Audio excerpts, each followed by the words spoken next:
आपका रुख करते हैं, क्योंकि लंबे समय से आपने मतदान का कवरेज किया है, आपने कई सालों में सरकार बदलते हुए देखा है। इस बार क्या संकेत मिल रहे हैं? अगर बिहार में रिकॉर्ड तोड़ वोटिंग हुई है, वो भी पहले चरण में, तो इससे क्या संकेत दिख रहे हैं, एंटी इनकम्बेंसी के या प्रो इनकम्बेंसी के?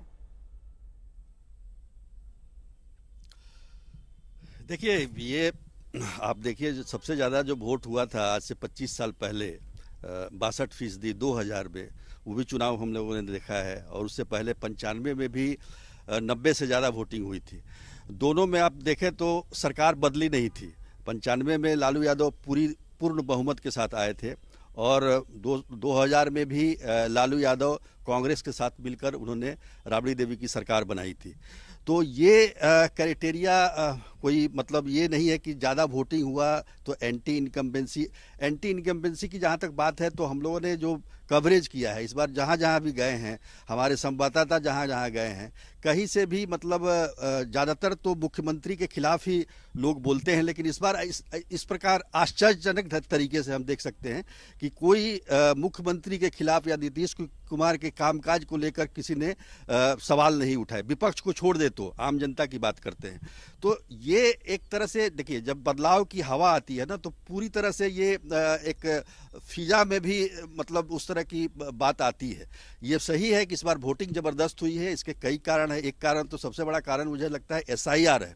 SIR में बहुत सारे जो फर्जी वोटर थे या फिर जो जिनकी मृत्यु हो गई है वो कट गए, उसकी वजह से हुआ है। दूसरा है कि लोगों ने मताधिकार के अपने महत्व को समझा है और वो बाहर निकले हैं। मुजफ्फरपुर में देखिए, मुजफ्फरपुर के जो 10 विधानसभा हैं उसमें 8 में 70% से ज़्यादा मतदान हुआ है। बोचहा और मीनापुर में तो 76-77% तक चला गया है। मतलब सबसे ज़्यादा अगर कहें तो हम सुना करते थे बंगाल में 80, 85, 82% मतदान, तो 77% मतदान हुआ है मीनापुर में।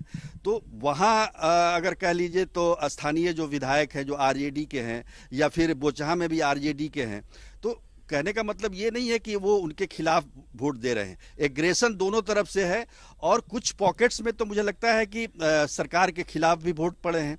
जैसे कि सारण का मुझे जो जानकारी मिल रही है, सारण जो क्षेत्र है जिसमें सारण हो गया, गोपालगंज हो गया, सिवान हो गया, उस क्षेत्र में महागठबंधन की पकड़ मजबूत हुई है।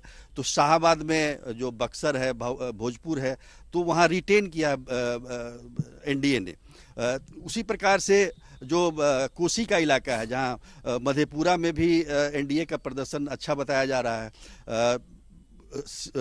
सहरसा में भी उसी प्रकार से है, जो पहले जो स्थिति थी वही स्थिति रहने वाली है। तो कुल मिलाकर देखा जाए तो वोटिंग परसेंटेज बढ़ा है, लेकिन हम ये नहीं कह सकते कि ये बदलाव के लिए है। ये दोनों तरफ से एग्रेशन है। और जो एक महिलाओं को लेकर है, आप देखिए महिलाओं की काफ़ी लंबी कतार देखी गई थी, और दोनों तरफ से, एक तरफ 10,000 रुपये जो महिला रोजगार के लिए सरकार ने दिया है, और दूसरी तरफ 30,000 का वादा है कि हम सरकार में आएंगे तो 1 साल में 30,000 देंगे। तो उसमें महिलाओं में ये देखना होगा कि भाई किसने किसको वोट दिया।